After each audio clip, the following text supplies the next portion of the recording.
In the 21st century, there's a subset of people who choose to buy watches, not just or even because they tell the time, but because they enjoy them on an intrinsically different level.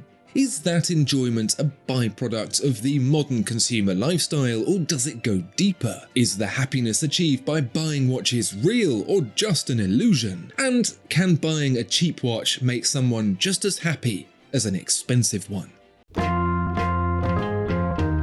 It all starts with the consumer, you and me. As a word, consumer historically refers to the literal consumption of something. For example, I consumed this sandwich because I was hungry for a sandwich. But in the 1920s, the word was repurposed to incorporate a broader meaning: the purchase of goods and services. They may not have had a word for it yet, but the behaviour of excessive consumption above and beyond necessities was observed from the end of the 18th century. While most people did not have the means to procure anything except the bare essentials, the wealthy classes had adopted the propulsive power of envy. To own necessities meant survival. A full belly and a warm bed was to be contented. It stands to reason that having more was the path to absolute happiness, at least in theory. What comes next is often described as culture and society. Freedom from the scavenging of important life-preserving resources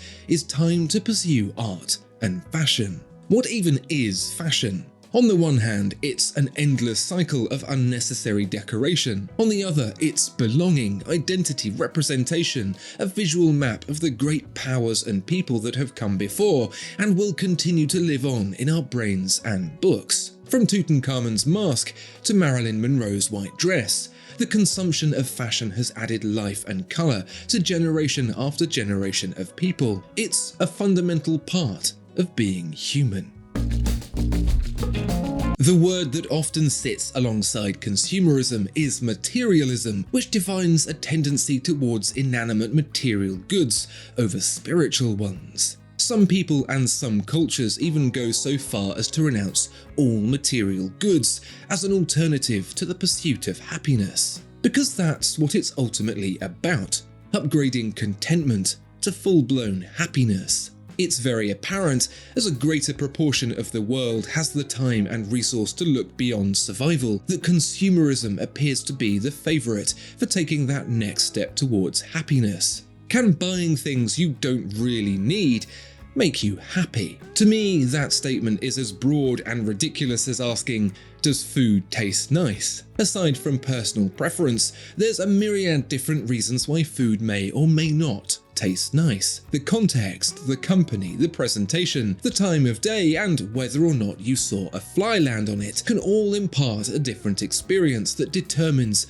ultimate meal satisfaction. Our brains and situations are far more complex than to simply suggest that consumerism is good or bad. Buying things can indeed make someone happy. Even watching someone else buy something has been proven to make people happy. But is that happy real?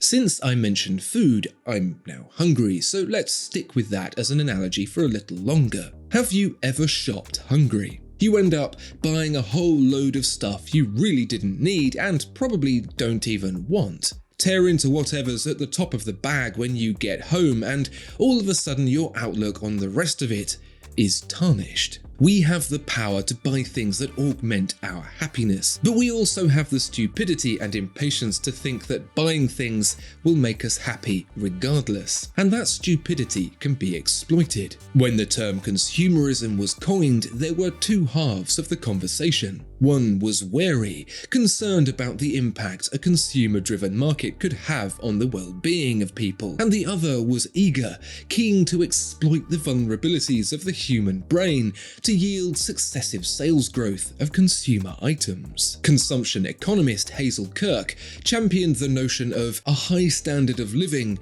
where envy of those just above oneself incited consumption and fueled economic growth. Monkey see, monkey do. If they seem happy and successful because they bought the new shiny thing, then you can too. Oh wait, now your new shiny thing is the old shiny thing, and their new shiny thing is even shinier and better. Rinse and repeat. As the general director of the General Motors Research Lab, Charles Kettering, said, "Keep the consumer dissatisfied."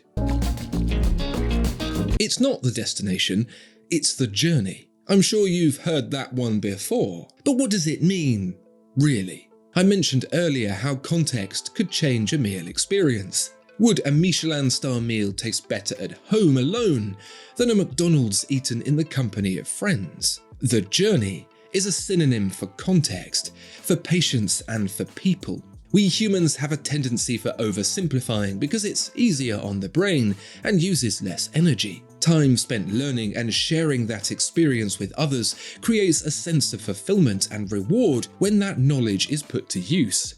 Our culmination of that experience is the buying of the shiny thing that makes us happy. Really, what's happened here is that there has been a societal revolution, and we humans haven't really caught up with it.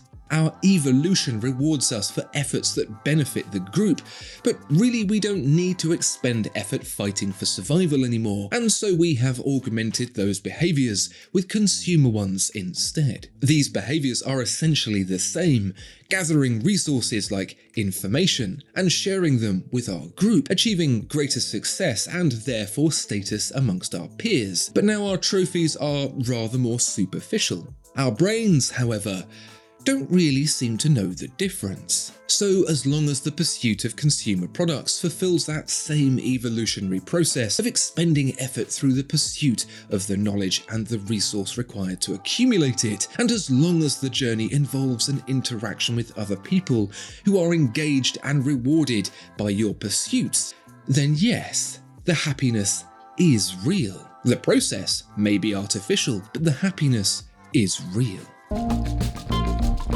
Understanding the nuances of what makes a consumer purchase fulfilling or not can lead us on to answer the question, does price make a difference? On the one hand, if the reward of happiness is inherently linked to the effort sought to achieve it, then yes, a more expensive item which requires more work to pay for should yield more happiness. But on the other, if that effort simply boils down to a longer grind at work to earn the money, and there's no other learning element or group interaction element, then the purchase will likely be unfulfilling. Many of the barriers to entry that require effort to overcome are actually independent of price. Rarity often requires extensive research and collaboration with others. Choice of a greater variety of more affordable items needs careful and detailed consideration in comparison to the seemingly easier decision to buy the best, most expensive alternative. Even investigation into the material benefits of a product that reveal a gain over a more expensive item, aka the bargain, can result in significant long-term satisfaction. Where this all falls apart is that we are fundamentally wired to be lazy. Laziness saves energy, reduces resource cost, and is actually very beneficial when self-regulated by our other fundamental desire not to die. Take that part away though, and laziness runs rampant. Take social media. Everything we've just spoken about when it comes to a rewarding and fulfilling experience comes from effort, and social media seeks to exclusively remove all and any effort from those experiences. You don't find information, it finds you. You don't share and interact by engaging in meaningful conversation. You post a small picture of some fire and say, lol. Consumerism is a hack to replicate the reward of survival without actually having to live a miserable life, but maintaining that successfully is entirely down to the individual and their efforts to earn the reward. When those efforts essentially boil down to the pursuit of resources like information and positive interaction with others, it becomes entirely clear why social media can be so massively successful and so unfulfilling at the same time. So, can a cheap watch really make you happy? The answer to that is yes and no.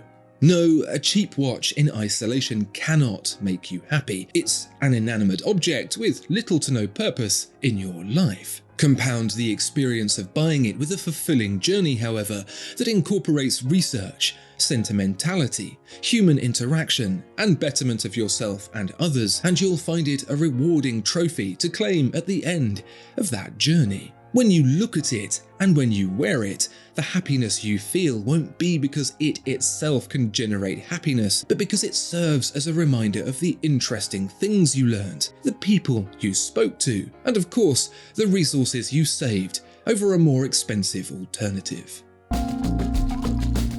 What do you think about cheap watches, consumerism, and happiness? I'd love to hear your thoughts in the comments below.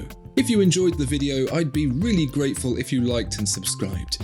I really enjoyed making this one, and I'd love to do more like this if you're into it. Thanks, and see you next time.